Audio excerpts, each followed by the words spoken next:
Knowledge team में कैसे हैं आप सब। उम्मीद करती हूँ आप सभी लोग स्वस्थ होंगे, अच्छे होंगे। दोस्तों, हमारे पड़ोसियों को मांगने की बहुत आदत होती है, लेकिन किचन की कुछ चीजें होती हैं जो आपके किचन में होती हैं, लेकिन उन्हें नहीं देना चाहिए क्योंकि उनका सीधा कनेक्शन हमारे भाग्य से होता है। तो आज आपको हम ऐसी ही चीजें बताने वाले हैं जिसका संबंध हमारे भाग्य से होता है और उन्हें पड़ोसियों को नहीं देना चाहिए, क्योंकि जो छोटी मोटी चीजें होती हैं वो हमारे घर के लिए अहम होती हैं और वास्तु के मुताबिक बेहतर माहौल प्रदान करती हैं। तो जानिए ऐसी वस्तुओं के बारे में जिसे हमें दान नहीं देना चाहिए, दूसरों को नहीं देना चाहिए। हल्दी, यह सिर्फ किचन में रहने वाला अनिवार्य मसाला ही नहीं होता है, बल्कि यह आयुर्वेदिक दवा भी है।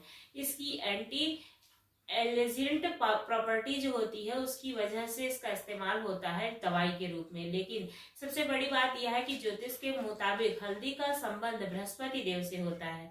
हल्दी का दान करने से गुरु का दोष लगता है। ज्योतिष शास्त्र के मुताबिक गुरु को सबसे शुभ फल देने वाला माना जाता है। इसी से व्यक्ति को धन, विद्या, सम्मान और प्रसिद्धि मिलती है। गुरु का दोष लगने से घर में धन की कमी होने लगती है, मान सम्मान में कमी होने लगती है, व्यवसाय और नौकरी में भी परेशानी बढ़ने लगती है। ऐसे में कभी भी रसोई में रखी हुई हल्दी को किसी को उधार नहीं देना चाहिए, न ही दान में देना चाहिए, बचना चाहिए। चावल, वैसे तो गरीबों को चावल देना अच्छा माना जाता है। मंदिरों में ब्राह्मणों और दरिद्र नारायण के भोजन के लिए इसका दान किया जाता है, लेकिन घर में रखे चावल को उधार में देना या फिर बिना किसी खास मकसद के किसी को देना शुभ नहीं माना जाता है। दरअसल चावल का संबंध शुक्र ग्रह से माना जाता है। ज्योतिष शास्त्र के मुताबिक शुक्र ग्रह को ऐश्वर्य और भौतिक सुखों का कारक माना जाता है। घर में चावल का खत्म होना या पड़ोसियों को उधार देना शुक्र दोष का कारण बनता है। शुक्र दोष में आपको बिस्तर पर आराम नहीं मिलेगा, परिवार में कलह का माहौल रहेगा, जीवन में आनंद की अनुभूति नहीं होगी, मन हमेशा खिन्न सा रहेगा। इसलिए कोशिश करें कि घर में चावल खत्म होने से पहले ही चावल को मंगवा लें। छोटी मोटी वजहों से उधार ना मांगे और ना ही दें। दान करना तो अच्छा माना जाता है क्योंकि ये भगवान को समर्पित भी होता है और किसी को अगर भोजन हम कराते हैं तो वो बहुत ही अच्छा माना जाता है। चावल का प्रसाद लगाकर मंदिर में जरूर वितरण करना चाहिए। सरसों का तेल, किचन में रखा हुआ सरसों का तेल भी कभी खत्म नहीं होना चाहिए। ज्योतिष शास्त्र के मुताबिक सरसों का तेल का जो संबंध होता है वो शनि ग्रह से होता है। ऐसे में शनि को प्रकोप से बचने के लिए कोशिश करनी चाहिए कि घर के जो रसोई में तेल है उसको किसी को दान में ना दें और ना ही घर में खत्म करें। साथ ही किसी को उधार देना या दान देना अच्छा नहीं है। बस इसको शनि मंदिर में जरूर दान देना चाहिए, पीपल पे दिया जलाना चाहिए और हो सके तो मंगलवार को हनुमान जी के सामने भी सरसों के तेल का दिया जलाना शुभ माना जाता है।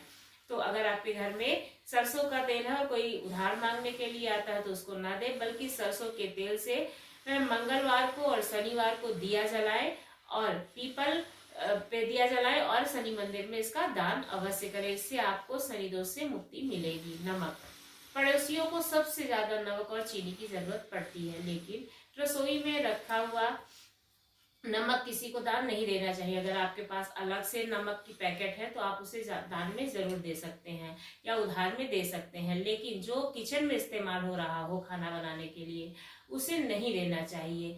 इसकी वजह है कि ज्योतिष में नमक का संबंध राहु से माना जाता है। घर में नमक ना हो तो राहु का प्रभाव बढ़ने लगता है। राहु के प्रभाव से आपकी बुद्धि भ्रष्ट होने लगती है, आपके दिमाग में गलत काम करने के विचार आने लगते हैं, जैसे कि जुए, सट्टेबाजी, दारूबाजी आदि। ये इसलिए राहु को शांत रखने के लिए और आपकी गलत आदत ना पड़े, आपके घर में नकारात्मकता ना आए, इसके लिए आपको नमक उधार नहीं देना है और ना ही घर से नमक को खत्म करना है। रोटी बनाने का सामान जैसे कि तवा, चिमटा, बेलन, इन चीजों को भी दूसरे को नहीं देना चाहिए। इससे माता अन्नपूर्णा नाराज हो जाती है और आपके घर में खाने की कमी होने लगती है। तो इसको ना ही किसी को दान में दे और ना ही किसी को मांगने पे दें। दूध, ज्योतिष शास्त्र में कहा गया है कि दूध का जो संबंध होता है वो भी चंद्र ग्रह से होता है। चंद्र ग्रह अंधेरा ढलने पर पृथ्वी पर प्रकाश फैलाते हैं, इसलिए सूर्यास्त होने के बाद हमें भूल कर भी किसी को दूध की बनी हुई चीज उधार में नहीं देनी चाहिए। ऐसा करने से चंद्र दोष लगता है और जीवन में हार्दिक परेशानियों के साथ साथ स्वास्थ्य संबंधी समस्याएं भी झेलनी पड़ती हैं। दूध से बनी हुई चीज किसी को दान में दें और ना ही किसी के मांगने पर उधार दें। प्याज का संबंध केतु ग्रह से माना जाता है, इसलिए सूर्यास्त के बाद में प्याज का भी उधार किसी को नहीं देना चाहिए।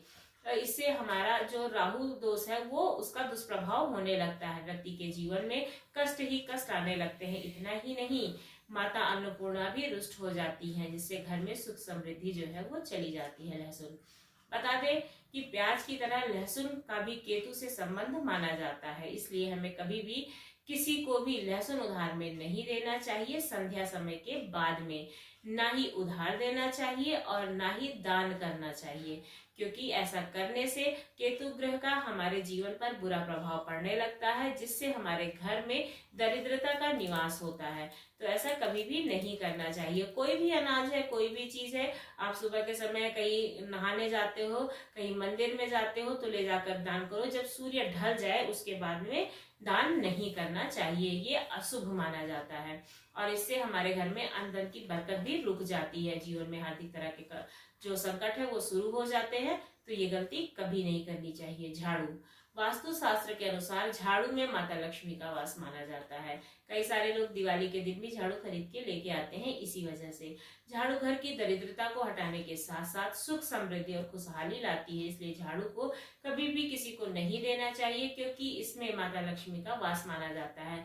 ना ही झाड़ू ऐसे स्थान पर रखना चाहिए जिस पर बाहर से आने वाले व्यक्ति की उस पर नजर पड़े। अगर आप एक घर से दूसरे घर में स्थानांतरण कर रहे हैं तो भी झाड़ू को अपने साथ नहीं ले जाना चाहिए। जो आपकी पुरानी झाड़ू है वहां जाकर नई झाड़ू का ही उपयोग करना चाहिए।